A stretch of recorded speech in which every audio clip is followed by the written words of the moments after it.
Hello everyone. Hello, how are we all?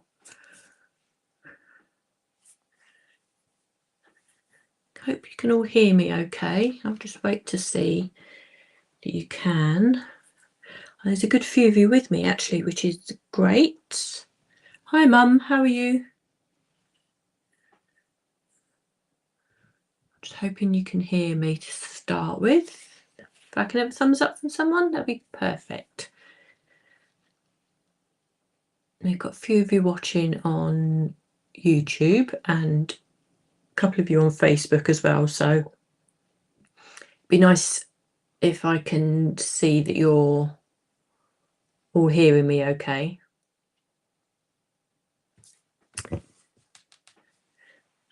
I'll just wait, just check that everybody is with me. Oh, so oh, there we are, loud and clear. So it would help if I actually scroll down to the bottom of the comments, wouldn't it? Oh dear me, that's a good start. What a good start. Okay, yes, you can all hear me. Perfect.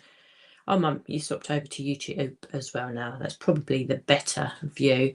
Okay, so who have we got? We've got Tina. Oh, Tina. No works there. I hope you're okay. Hope you've got your feet up and resting. Oh, dearie me. Who else have we got? Helen. Hi, Helen. Okay, so nice to have you all here. We've got Jean and Sharon and Rebecca. Oh, Lorraine as well. Welcome. Thank you for joining me on the Lisa Horton Crafts channel. My name's Claire Newcombe. I'm one of the design team members who mainly makes videos for you. I live over in Ireland, in the Republic of Ireland, right on the south tip actually in County Cork. So I spend most of my time making videos for Lisa actually, and obviously you see me post some of my samples into the design team group as well. I've been with Lisa right from the very start, so I've been there before the layering stencils were an idea and before the ultimate was an idea, so it's really nice to sort of see Lisa's progression and join along with her. So what I thought I'd do with you today is bring the bricked window to you. I haven't used this one on a live before. It's going to be something that I will be using probably a lot in a lot of my sort of more collagey type makes. I haven't done an awful lot of them just lately actually, but I do quite like inky backgrounds onto like some of Lisa's design paper on paper a bit like this, you know, where you have this really nice background. She's done the sort of the hard work in the background for you, and I like to stencil on top of that and use backgrounds, and I can see myself using this particular set a lot with that and mixing and matching it with other collections, particularly the wildflower collection. I'll see how I go for time today. I may not be able to get around to it today, but I've got an idea of how I can use the wildflower collection, which I think I used last week, and bringing it in with this. But I've got a couple of ideas to show you today on how to use this and how to build this quite differently. So this is basically as simple as it gets. So, you know, it really is just grey ink, and I've done this to create a bit like a pond or a wishing well sort of look here. So I'll get straight into it actually. Which way around am I going to do this? Okay, so there's a couple of things I want to do. I haven't actually made a complete card. I'll do that for you as we go along. But what you can see that I've done here, I've used the layering stencils, which we have here, and then I've used the embossing folder and the die to cut out the bricked window here. And you can see that I've already stenciled this. It has been embossed, and if I turn that over, as well as seeing the foam pads there, you will actually see that I have embossed that as well. So it really does bring your embossing to life. Now, the name of the collection is Bricked Window, but obviously you can put your own interpretation onto this and in both of the samples that I'm doing actually today, I'm not using it as a window at all. I'm just using it purely as a design feature to use. So the embossing folder is, as it says, it's a 6 by 6 inch embossing folder, and nowadays we just get the embossing folder on its own. The dies are now found with the layering stencils. So along with the layering stencils, which come as a set of 4, you get 4 layering stencils. One for each of the rings actually that you can see there, but we also get 2 dies to die cut this out. So you can see from what I've done here, I've pretty much stenciled it the way that Lisa has shown on the packaging here. But we have 1 die that cuts out the whole background, as you can see there. Now you can die cut that out as one piece, and you can use that as a matte and layer. You can stamp and stencil onto this flowers. You don't have to use it as the booked window at all. It really is just a really pretty die cut there. If you can see that my hands, excuse my inky fingers. So yeah, that is a gorgeous die cut in itself if you just use that. Now if you wanted to stencil and just die cut this out alone and have that flat on there, again, you can. If you want to take the aperture or create the aperture, obviously to create the window effect, then you take the smaller die and you die cut that from the center as well. Now obviously this in itself will create another die cut that you have here that you can also stencil onto, you can stamp onto, you can use that as a sentiment. So regardless of whether you use the stencils or not, you have 2 lovely unusual shaped die cuts. One as a background that you can stencil, emboss, stamp onto, and another one that you can layer onto. You can add your sentiment on here, you can do a spotlight with the detail that you put underneath. You know, that's just use them as just regular die cuts. But I won't be doing that today, of course. Now what I have done, I've taken the center and I've actually spread this with some of Lisa's dazzle paste. So I'm sort of thinking wishing well type of idea with this. So yes, it is a booked window, but also you can change it into other things, and there will be other lives that I do for you and I will use it as a booked window. But I think it's quite nice just to help you see other possibilities, so you get much more from your sets from Lisa. So what I'll show you initially, as I say, I've got the die cuts here. This is the die cut from the center, which is what I've spread the dazzle paste onto. I'll just show you briefly how I done that. Obviously done this one earlier on, just to allow it to dry. Now this I've actually stenciled onto a let's get onto a multimedia cardstock, so it's heavier weight. So you can use like watercolor card or something like that, just something that is going to react a little bit better and take the heaviness of the paste that you're using. At the moment, I'm just going to use the super smooth cardstock from Lisa, just because I have that die cut there. But I would definitely recommend using a heavier cardstock.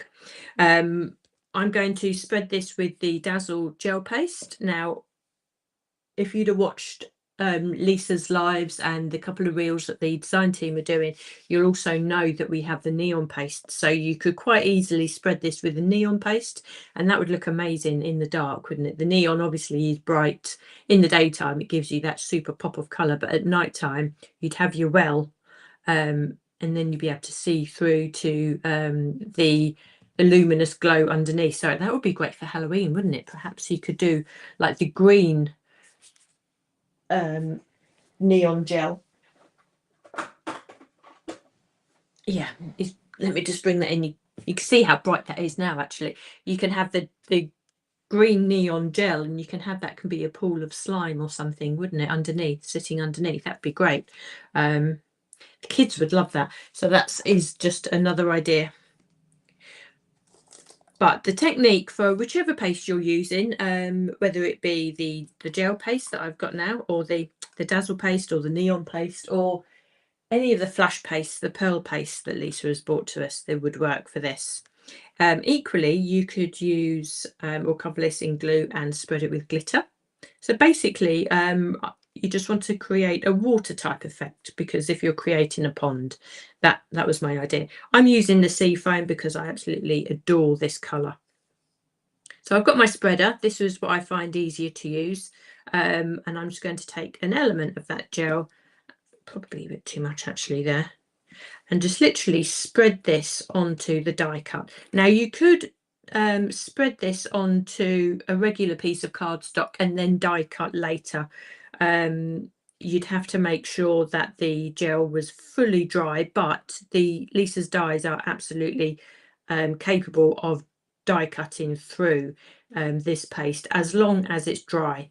But I wanted to do this straight onto a die cut because I am going to spread this paste onto the die cut, but I'm not going to give it a smooth effect, because I'm thinking of like a wishing well and you're looking down into it, into the water.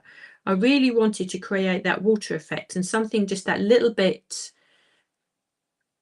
uneven. So I'm not really bothered about getting an absolutely smooth finish on this. So what you can see, I'm pretty much just spreading the paste like butter as onto a cracker or onto a piece of bread, and that's my favourite thing to do because I do love a piece of bread and butter. That is my go-to. I know we've just had Easter and I hope you all had a fabulous break. Chocolate really isn't my thing. I do love it, I do have my moments, but if you were to hold up a piece of chocolate or a piece of bread and butter to me, I would always take the bread and butter. And I've always been like that. I haven't changed.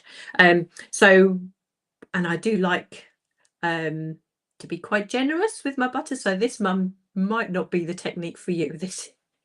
You don't like an awful lot of butter, do you? You like very minimal, but you'd have to be quite liberal with the paste on here. And you can see that texture that I've achieved on there. Now, because I do have quite a lot of thick areas and it's quite uneven, this would really need to be set set aside to dry for quite a while. So I done this one earlier today and I did get the heat gun on it a little bit actually, but you can see how that has dried, but the effect on there is great. And you can mix your pastes and you can create whatever effect that you like on there. So that's how I've got the center of the wishing well or the pond that I'm creating for you just now. So that is the seafoam gel paste, the dazzle paste. So I'm going to set that aside because I know for sure that I'm going to end up putting something on top of that and squashing it. So I'm going to put that well out of the way and put my spreader back in the water there. Now I can get on to the stenciling. So let's just come back down to the things here. What's this, Sarah? Oh, hi, Sarah. Yes, you have known me for even longer than Lisa, haven't you? It's been a while. It's been such a long time, isn't it? It's actually mad how quick the time goes. Really is. But it's lovely to have you here. Oh, Tina. Everybody's wishing Tina well, which is lovely. Oh, hi, Lisa. Lisa's here as well. Is that Mary Addison? You love bread and butter. Oh, don't. I could just live on bread and butter with a bit of peanut butter thrown in here and there. Honestly, it's my favourite thing. Right, so now I want to stencil the bricked window. So I'm going to bring in some of Lisa's super smooth cardstock. Now, what I could do, I could just stencil this straight onto the white cardstock, and that would be great. As I say, I am quite keen to actually stencil onto backgrounds like this as well, because it gives a really nice effect. But what I'm going to do for you now, I'm going to use just cobblestones. Actually, let me use that card. That's the one I wanted because it's a little bit smaller. I'm just using the Cobblestones ink for this today. Now, Lisa does have other inks and you can mix and match. And obviously, depending on the theme of what you're making, you can change your colour accordingly. But what I want to do, and I don't know if you can see it on his here. Let me just change camera. I think I've got that camera going, but this one actually gives a better close-up. There we are. There we go. So you can see there's just a little bit of texture. Actually, you can see my mucky fingers as well now, can't you? You can see that there's just a tiny little bit of texture, which I wouldn't have been able to achieve with just the stencil itself. Now, you don't have to do this. You can just sort of stencil straight onto the clear paper. As I say, that would be absolutely fine. But why not just try something a little bit different? So I've taken the matte blending ink and the Cobblestones, purely because it's a lovely grey, and I'm just going to create a little bit of a background. So all I'm just going to do is just move my ink pad really, really gently. I'm not putting any pressure on this whatsoever, just backwards and forwards on the cardstock, so you can see that I get that sort of striation look, that sort of texture in the background there. You don't need too much because obviously we need to stencil on top of this. Now, the other thing that we can do, which I didn't do before, which I want to have just a little try. Oh, here we are.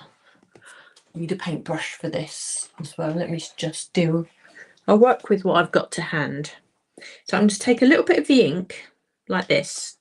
Now, this technique actually would be perfect for the re-inkers, which are the pick of the week this week. I don't know if you've received your emails or seen on the website that I think it might be all sets. If not, it's a fair few of the good sets. There's either 4 or 6 sets, I think. I'm not entirely sure. I can't remember, which my brain would allow me to remember these things. But yeah, you could use the re-inker for this and you'd be able to, actually, I do have the re-inker out. I have the Cobblestones one, so let me show you. So you can just take a little bit of the ink like that. Now, for what I'm going to do, I don't need a huge amount. I still need to practice on working with the re-inkers to make backgrounds. People like Paola and Rebecca are really brilliant at that sort of thing. So whether you do it with the ink that's smushed onto a blending mat or a messy mat, or the re-inker, what you want to do is just add some water to that just to make it runny. Now, you'll be able to paint with this, obviously, but I just want to have not green. I clearly haven't cleaned my paintbrush. Let me just clean that paintbrush a little bit. I think by the looks of it, I've been using the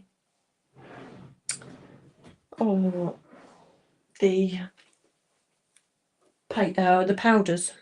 Oh, I can't even think of the name of those. The explosion powders. That's what it looks like I've been using. Anyway, I shall do that. And I'm just going to, as you can see there, I'm just picking up some of the ink, the wet ink, and just sort of dabbing that onto the cardstock. Now, it's very subtle.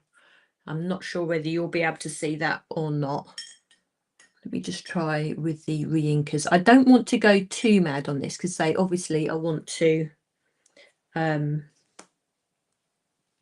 stencil over the top of this. But now I'm going to use the re-inker there and just added some water to that and picking up some of that. And so I can just tap that. Oh, there, you can probably see that a little bit better onto your background. So that just creates a really nice sort of textured background for you to stencil onto. And I think when you're using something like this, where we're trying to recreate a natural material like stone or pebbles or cobbles or something like that, I think this sort of splatter technique can work really nicely. So that's one way that you can sort of tie in your re-inkers. So actually, what you will notice, I used Cobblestones for that. I used the Cobblestones ink and also the Cobblestones re-inker. And interestingly enough, the background colour that comes out from that when it separates with water is pink. Let me just show you on there. Can you see that?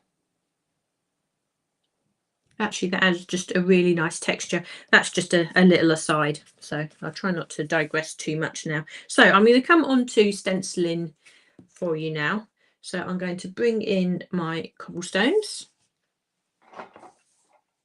ink. This is the only ink that I'll be using for this today. And I can bring in my stencil. And because you created a background, it gives you the option to choose what area of the background that you've created that you want to use. So if you prefer some parts better than others, then obviously you can move your cardstock around to do that. Now I'm going to stencil exactly as Lisa has put on here, has put on the packaging here, and you can see that's how I've created this one. So this outer layer, I'm going to do the lightest, and I found the easiest way to do that is with the stencil brush.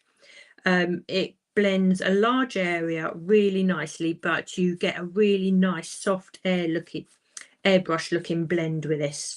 And I think the way to do this, and this really sort of leans into the technique I like to use, where I use circular motions, because we're working on a circular design, you really can follow that design around and just keep even pressure on all the way around the design to create that first layer for you. And you can see against the background that I've created, it's already given us like a natural type of look. So stencil number 2, we do want to go a little bit darker with this one. Obviously each layer that we put down, we want to try and get a little bit darker each time. Now, one way to do this, I can do this second layer in exactly the same way. It looks very similar to the outer layers to what I've done. If you want to distinguish that a little bit, you can come in with a stencil brush, pick up quite a bit of ink, put the ink onto the stencil around the design. At this stage, I'm not even touching the paper, okay? So I'm putting that ink down all the way around onto the stencil. And what I'm doing now is just to flick in just one motion from the ink that I've put down into the aperture there. I'm not going right the way in, but what you'll see in a second, it's giving me a graduated look of colour in these very small apertures in a really easy way. I'm not having to blend it. I'm literally just flicking from the stencil material out. So when I take that away, what you can see, and let me come on to camera 2 again. What you can see is I've basically got a very much darker line on the inside without too much effort of blending, to be honest. So that's a really nice way to help you get that graduation in colour and use your ink. So really do use your stencils as a palette, and I've said this many times before when I've stenciled on various different designs with the flowers and things. Right, I should do the same again. Now I shall keep the camera a bit closer actually so you can see. So I'm picking up a tiny bit of ink on my stencil brush, not much at all, and I'm going to work in circular motions on the stencil material first and then work outwards onto or through those apertures. Now I can afford to go a little bit darker and a little bit heavier this time around because we're on the 3rd layer and we have one more layer beyond that. So what I'm going to do, leave it at that and then just check. Now I could possibly afford to go a little bit darker, but I think what I will do just a little bit with my brush here. But there's only so much you can achieve with this, which is perfect because we've got a really nice even blend. But what I'm going to do again is exactly the same technique as I've done on the layer 2. I'm just going to put the ink around onto the stencil material and then just flick. And you can see I'm not going backwards and forwards. I'm just one flick into each section and just moving the ink from the stencil, center of the stencil material, into the aperture there, and that's going to be enough to create that darker ring. And if I move that out again, you can see that you've got that real element of dimension going on within each of these little cobblestones here. And really, it was really, really easy. There's not a huge amount of blending going on at all. So I can do exactly the same again with the last layer. So this is stencil number 4. This is the most inner ring, so obviously this will be the darkest. So again, come in with your stencil brush, but purely because you lay down a lot of ink really quickly and really evenly with these blending brushes. So I can afford to go a lot darker now. And you can see it really is achievable with just one ink pad. Now I'm using Cobblestones. Now you can choose any other ink color to do this, and the same processes, same techniques will apply. And what I will do exactly the same again. Because I'm putting the ink on with a smaller stencil brush, it tends to be a lot more concentrated, so I will still be able to get that dark blend into that aperture as we go around, even though I'm going tone on tone. And I've used the blending brush to put down a lot more ink. I will still be able to get that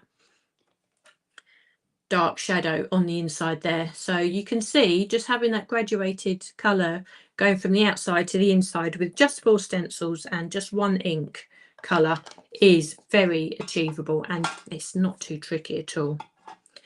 So give that a go, and it'll be lovely to see it done with other colours as well. And don't you think that the effect of that around the outside really, really works? Now I actually quite like that as it is.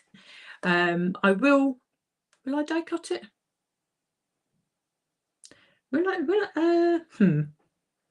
You've already seen that one die cut. I think what I might do, I might just actually leave that as it is. So that's me going a little bit off piece because I actually quite like the background there.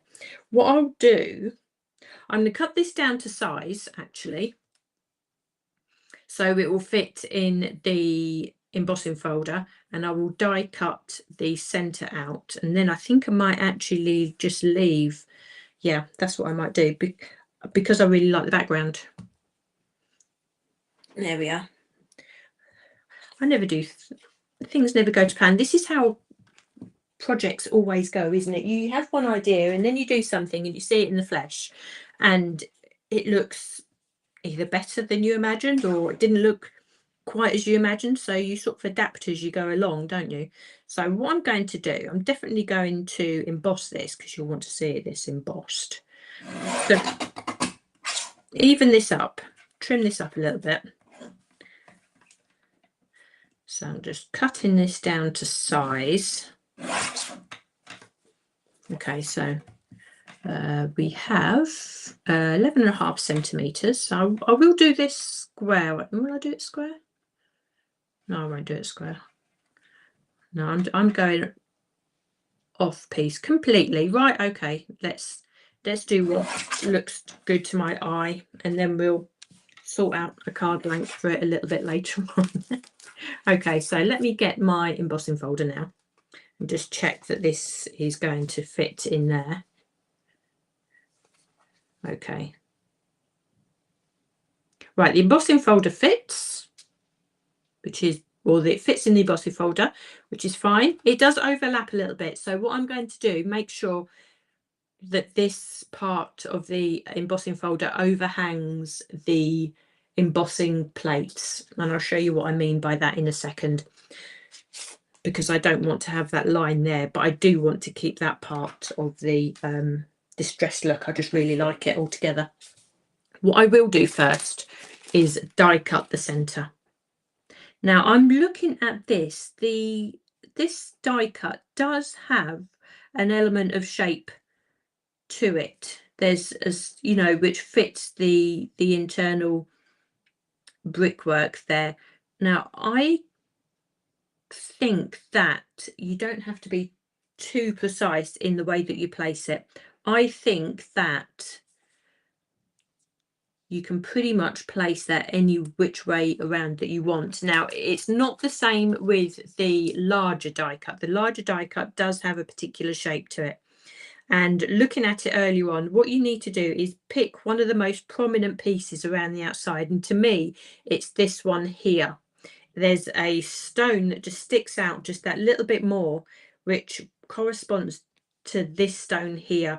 And I like to use that to line up that big die. So I would say that the larger die cut, there is a particular way round that that goes, but there is one prominent stone, and I think it's that one which relates to that there. So you can line that one up, which then fits around. But I really do think that the central die you can pretty much position in any way.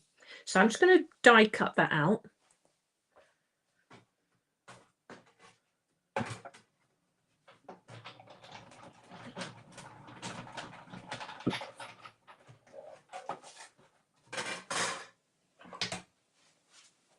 Okay, so now we have that here.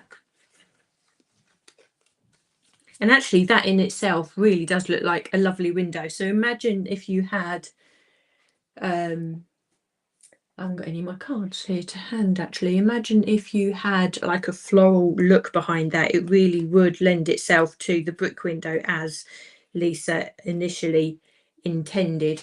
Let me just see. I don't have any finished samples next to me actually.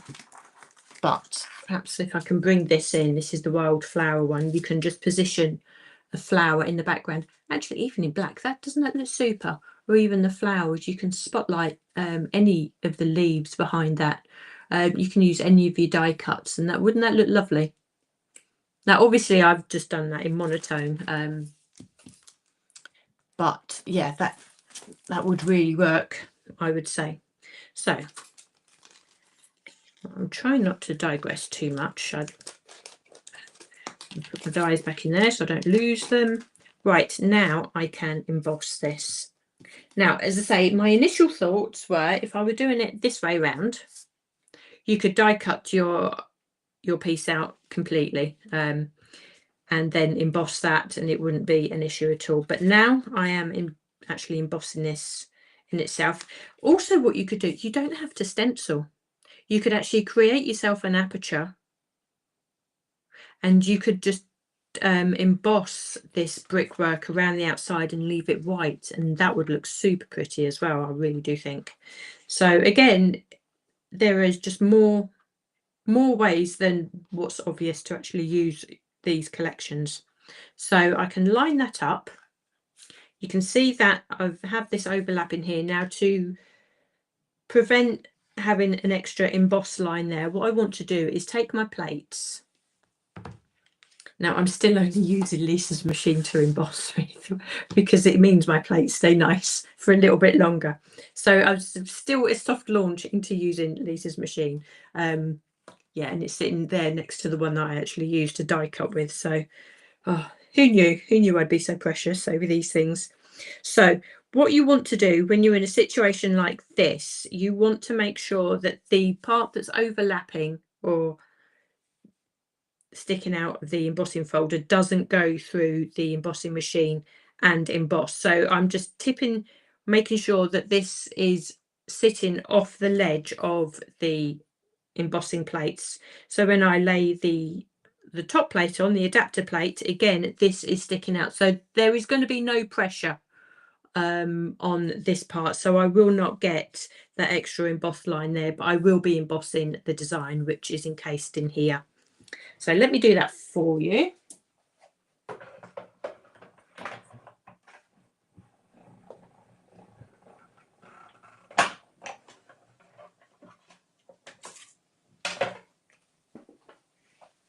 So I can bring that back, and now I can show you now that has actually embossed. If I turn that over, you'll see that that's embossed.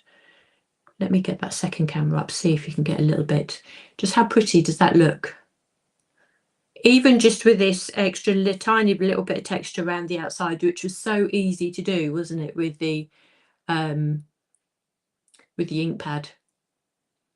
So yeah, actually I really like that. So I'll just come now, bear in mind I hadn't actually thought of this, so it's not going to fit onto the card at all now, but I'll show you what my plan was, and say later on I'll just sort of rearrange the card blanks so that it does fit. Now remember the piece that I spread the dazzle paste onto? This will actually sit into the center there, and what I would do, I would put 3D foam behind here and just raise that up. So I will do that a little bit later on with that one that I've just created. Now this one here, which is what I did prepare earlier on, I already have the 3D foam sitting on the back. I haven't actually got that much left. Actually, I'm going to need to find some, but I've used the pads that I do have and I've just laid them up. Now I've actually layered 3 because my intention was to layer 2 pads on each other, but some of them I've done 3, some of them I've done 2, so I clearly wasn't paying attention to what I was doing. But let me just show you here. I've just laid up 3 of the foam pads all together and just created that into the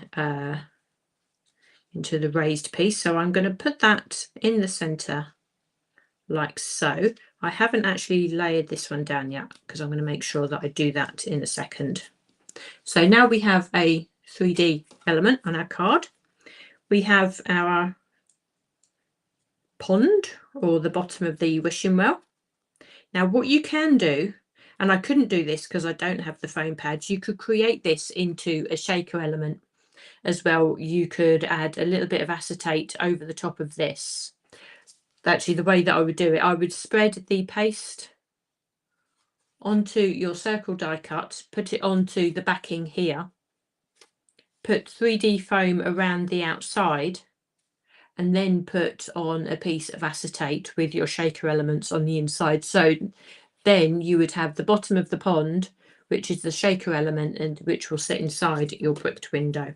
But so I didn't have enough foam pads, or the right shaped foam pads, to be able to do that. So I'm literally just placing this piece of dazzle paste, which is from the aperture of the window, straight into the center like so.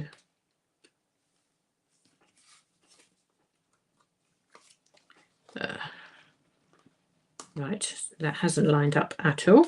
Now here we go. We can change that. There we are. Let me just move that across a little bit. Now I could have possibly put this down first and then put the window over the top. There we go. But I think that really does give the effect of looking into a pond, especially when you hold it like that, doesn't it? Perhaps you could even do an easel card. So you'd have this sitting on the base of the card like so, like this. So you'd be looking into there, and then you could have like your garden scene. Again, I keep going off on these little tangents. Imagine your wild flowers embossing folder sitting up here as part of an easel type card or a 3D card. So you'd have any of the flowers, or even any of your die cut flowers here, and then you'd have your ornamental pond sitting there on the base of your card. Again, that's another way to do that as well. So many ideas for you. So hopefully some of these will somebody will make these for me so I can actually see them in action. But this is just the front of the card, and then I've taken one of Lisa's printables, and we can snip these down to size, or we can even, no, we do need to snip that down to size, I think. So this is in the blue, so this is in the colour theme. So we can add that either there, or we can add that there. And we have birthday. Now I've die cut this birthday using the birthday hugs, the XL sentiments, and I've actually die cut it from the remaining area that I've used to create the background here. So there is a little bit of texture on that birthday there. So there's a number of ways that you can actually put that together. I think that's a really nice way to actually create that card. And of course, if we were to do it onto this one, then it would work in a very similar way there. So that's one way to use your bricked window. You can actually use it as an ornamental pond. Now, what you could do if you have little fish or something, you could put there. You can actually put them into there as well. So there's all sorts of different ways that you could dress that up. And that is just using pretty much the colour scheme that Lisa has used on the packaging. Now, I do have a second one for you, which is showing you a completely different way of using this. Now, I've done this onto black card just to get the beauty out of the metallic inks and the interference inks as well. So this is to use the window as rings into the background, really just create like a collage with this. So I will show you how this is done now.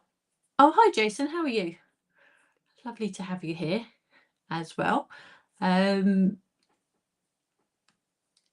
Right, what I do want to ask you is, do you want me to show you this on black card or white card?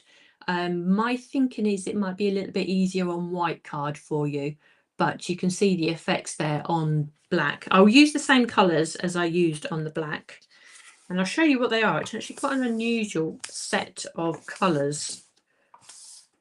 I've used Ultraviolet metallic ink. I've used Fool's Gold metallic ink. I've used Milk Chocolate Roses interference, which I thought was quite appropriate considering we've just had Easter, but it's a lovely colour, and also the bronze. So they've actually mixed really well. Now, there is a little bit of silver in there because I started off with that and decided to swap that for the Fool's Gold. Yeah, I think so, Deborah, too, on white cardstock, because what you'll actually see is where I go with the layering. But I thought it's quite interesting for you to see on a dark card as well. And as I think on dark card, depending on the colours that, well, whichever colour that you choose, actually, to be honest, is a great card for the teenagers, men's cards, and everything as well. And then what you can do is just simply add a sentiment on the front. Now, this is from Lisa's sentiment banners, and I've purely die cut it twice. I've die cut using Lisa's metallic rainbow card in the back, which I can't remember the name of, and I've just put the sentiments on the front. So this is a really simple, straightforward card, or you can just die cut the printable sentiment and die cut it just the once, and even just layer that on the card as well. But I will show you this, and I will show you in white, and I think that makes an awful lot of sense if I do it that way. So all I need actually for this is just the stencils, and I will use this. So will I use the same colours? I might change the ultraviolet actually for the I might actually change it for pink. Should I change it for pink? Yeah, I think I might change the ultraviolet for pink in this one, because why not? Now, I'm just going to give my stencils a bit of a clean actually as well.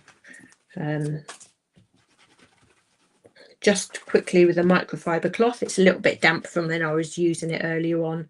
So make sure you clean the back as well, because particularly the way that I use the stencils, and I stack them on top of each other once I've used them, they do get a little bit of ink on the back as well, which you don't want to contaminate your piece. Now, because this time round I'm using the design all over to create interlinking circles, actually what I'm going to do is, maybe I'll zoom that out a little bit so I've got a little bit more space. I won't be working all the time with the stencils on the peg system. I will do initially, I think, and what I'm going to do is line up the card like that. So I'm just going to have a partial circle initially, or a part of the design on the cardstock. to start with. Okay, so we want to go with the pink on the outside, I think. So again, I'm really not doing anything unusual with the stenciling for this one in particular. I shall do this quickly because there's a lot of stenciling to get through. I want you to see how this builds up. So put plenty of ink down, actually, particularly with the metallics, because we want the lovely effect of the metallic to come through. Okay, so this particular layer I'm just going to be working in order, and as I will do with all of the layers actually. And we'll put the right, I'm just making sure I pick up the right brushes for this now. And what we want to do, the key to this is to only stencil on through the areas of the stencil that is on the cardstock. There is a lot of this area that isn't on the cardstock, so obviously we don't need to worry about that. So we are only going to have partial areas of this design on the card, but I think that is the beauty of how this is going to, how this works and how this interacts. So we have those two layers. Then I can come in with the third layer and use the interference. Now, I think what is interesting and what was nice to show you is that you can use all the different inks on one cardstock or on one project. They all have their own properties. I'm not blending them together, so they will all stay as individual and you'll get the full beauty of each of them. So now I'm putting the milk chocolate roses, the shimmer, onto the card, so that will still have that interference beauty, which is very different from the metallic. So we are going to have the benefit of all of that. And now I can come in with the bronze, make sure I use the right, make sure I use the right brush. Where's my bronze brush? Pumpkin, titanium, bronze, there we are. Bronze actually looks darker on the brush than I imagined.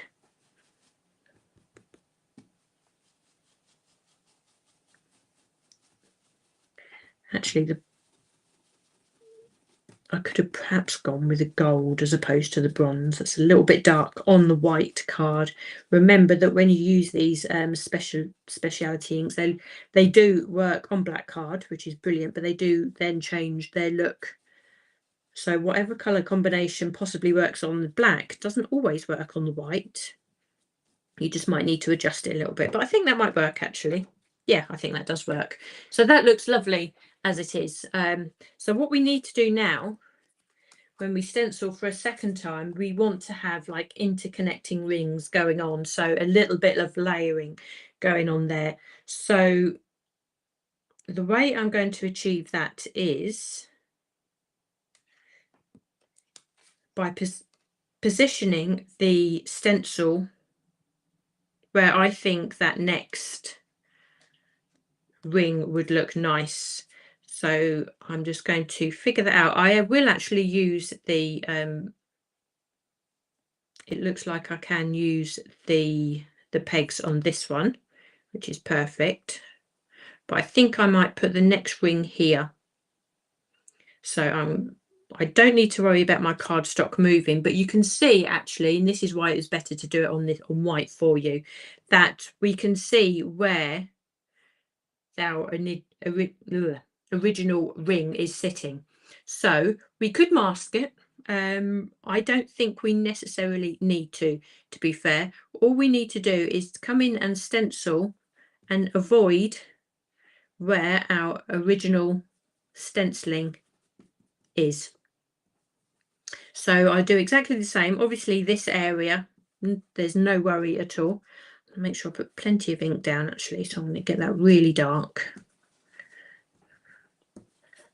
Okay, and here I am just going to avoid this original part of the stenciling. Now I can use this part of the stencil because that is going to work with what I've stenciled originally. And as always, when you do this, because we put a lot of ink on the stencil itself, we don't actually get the true feeling of what it is that we're stenciling underneath, and it could look a little bit of a mess at this stage. And all I would say is just go with it, because once you remove the stencil and all this excess ink, then you'll see the beauty of what you're stenciling underneath. But it can be a little bit disconcerting, I have to admit, thinking, oh, have I really made that right decision? Now, as much as we were avoiding the original stenciled area up here, obviously we want to not stencil this section here because that's going to go straight onto the mat. And if I take that away now, you can see once I've taken away all that noise of that extra ink, which again is quite scary, I must admit. Makes you think, oh, have I actually made the right choice? Once you take that away, then you start getting the confidence in what you're doing. So again, with the second stencil I'm coming in, I'm avoiding that initial area that I've stenciled. Because this second stencil, this brick ring is slightly smaller, I am going to get all of that onto the card. So I can stencil all the way around until I get to this section here and just work up into the last brick that just before it meets that first ring. So hopefully you can see that by doing it like this, it takes away the need for masking. And again, even with the interference ink, and although I'm using these blending sponges on this because that's what the interference ink works better with, you can still avoid that original area at the top there. And you just get a soft blended look between the two. If you were to overlap this enough that it goes into the middle ring, then obviously you can do that as well. And I'll perhaps try and achieve that for you on the next one that I do, just to show you how that will work. So I can come in with this bronze. Actually, this bronze is going to be really nice to use on your Christmas cards, I think, where you have some wreaths and some foliage where you need to like create the brown contrast of the sticks against the leaves. I think that bronze is going to look really, really lovely with that. So there we are. You can see that those really have interlinked with each other. Now I'm going to do a third ring, and I'm going to try to link it into the center there. Now you can see on the one that I've done here, I've pretty much followed the design that I have here on the white, and the third one I've entered is really just the top half of a circle, which doesn't interfere with either of these two circles at all. So it's entirely up to you how you want to do that. But if let me see how I can.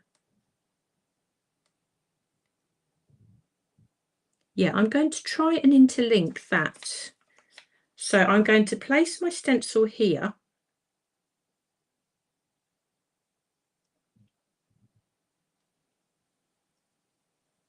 And I'm going to get, if I can, yeah, this, can you see where I've placed that now? I've just taken a little bit of time to do that. I've just placed this where I'm going to stencil this third circle here. It's actually going into the center of both the second circle and the third circle. So what I want to show you is how you would go about interlinking those without stenciling. Now, what obviously, actually, I may be able to do that by doing it. Yeah, I can do this by turning the page around and still using the pegs. Yeah, that's what I've done. So what I was doing before, I was actually not turning my cardstock round, and so I was moving my stencil over to meet it. But it did mean that I couldn't use my posts there. But thinking of all of that aside, turning my cardstock around either that way, it meant that I can still use my stencils on the pegs, which obviously if we can do that, then all the better. You can still line up your stencil with areas on the grid if that doesn't work, which is what I done initially. So what I'm going to do, I'm going to position that like that. So I'm just taking a little bit of time here just to make sure, because this third one really could sort of make or break this. So I just want to make sure I get that right for you. So I'm quite happy with that there. So again, I'm just going to stencil in the same way that I did before. I can see through the aperture where I've already stenciled, and it's those areas that I'm going to avoid this time round. So I suppose the key is you only want to stencil on this particular sort of technique. You only want to stencil through an aperture that is white, or where you can see clear cardstock underneath. You don't need to go too close to anything else. So we can come round and do that. Again, try and avoid where the mat is. I don't like to get my mat dirty because I'm a bit fussy like that. So I think possibly what you could do is just put a little bit of masking tape underneath, or a little bit of copy paper underneath, if you don't mind going over onto that. Your mat does wipe and it does clean, and my mat is far from clean, but if I can avoid getting it too dirty, then I will. But that's just me, and I can possibly make my life a little bit tricky because of that sometimes. Okay, so what you can see there, I've just stenciled the areas where it is white underneath. So when I take this one away, you can see that that circle is overlapping. Okay, and again, it will look far scarier with the stencil on top with all the extra ink than it does when you take the stencil away. So I can come back in with the fool's gold I'm using. So I'm using the same colour scheme on each. And again, I am only stenciling through to the areas that are white underneath. Now this is going to be a design that is far removed from Lisa's idea of this being a bricked window. But if we can get the most out of our stencils and use them for all sorts of different things, then I think it's money well spent, isn't it? So although I will definitely use this as a bricked window because it's a fabulous concept, you know, you can try out different things as well. So you can see now just how easy I am interlinking these 3 circles without too much issue at all, as long as you're stenciling onto white cardstock underneath. I think that's what the take-home message from this would be. And there we go.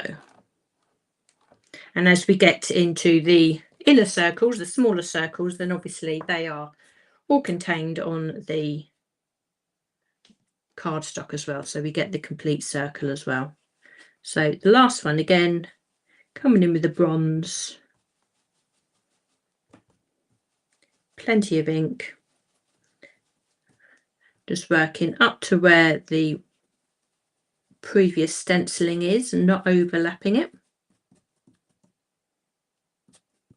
And you can see in this case here with this inner circle, I can't stencil this bit at all because there is no clear card underneath. So I don't want to be stenciling over that.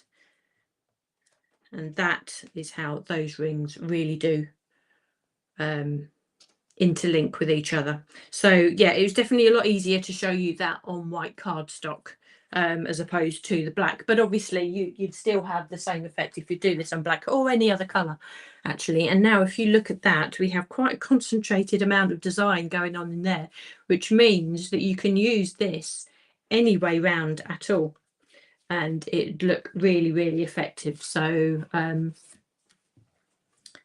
and when we mount this up onto a piece of the speciality card as well, you literally can just put that straight onto a card. And if I will go to camera 2, so hopefully you can just get the effect of all of those different inks. So we've got the metallic inks that are in there. We have the interference inks as well. So there's an awful lot of texture and different finishes going on there as well. But I don't think it's too in your face. Now, if you wanted to and you wanted to be brave, then you could also incorporate some of the pastes through the stencils as well. Okay, so you really don't need a huge amount more on a card like this. You can just add your sentiment wherever suits in there, whether it be something like this, or you can use one of the longer sentiments, obviously in a colour that would match. But this bricked window really is something that you can create something, you know, quite different. That, if imagine in real bright colours, if you choose some of the brighter inks, and that could be really sort of psychedelic. It's almost sort of 60s looking, isn't it? So yeah, there's a couple of different ways to use your bricked window there. Two very different looks, but I think equally both as effective. And if you'd like a little project, you know, something a little bit different to get your teeth stuck into, I would definitely try this. It's not that tricky at all. So I hope you like that today. I don't have any slides to put up on the screen today, but I will put all the details of everything that I've used on the description on the YouTube as well. So I'll leave that with you there for today. Thanks so much for joining me today. I hope you liked that. I hope you give it a go. If you do, I'd love to see your colour combinations and love to see how else you come up with. And I'm sure there's lots of other different ways that you can use this as well. And say the more that you have this, or the longer that you have this in your stash, and I think you can come up with lots of different ideas. And say, don't forget that you also have that lovely effect on the black as well. So I'll leave that with you there today. What's that from Jason? He wasn't going to buy the stencil, but sorry, Jason. Actually, you'll have a great time with this, Jason. I know some of the projects that you've done with lots of your different layers as well. So I think if you took the time to actually layer this, you could even cut into this. You know, there's nothing stopping you separating each of these layers themselves by cutting into them. I think that could work, and give that a go. So enjoy the rest of your week, everybody. I shall see you at Lisa's on Friday evening, Friday Night Live, I'm sure. And I shall be back with you again next week. Take care, everyone.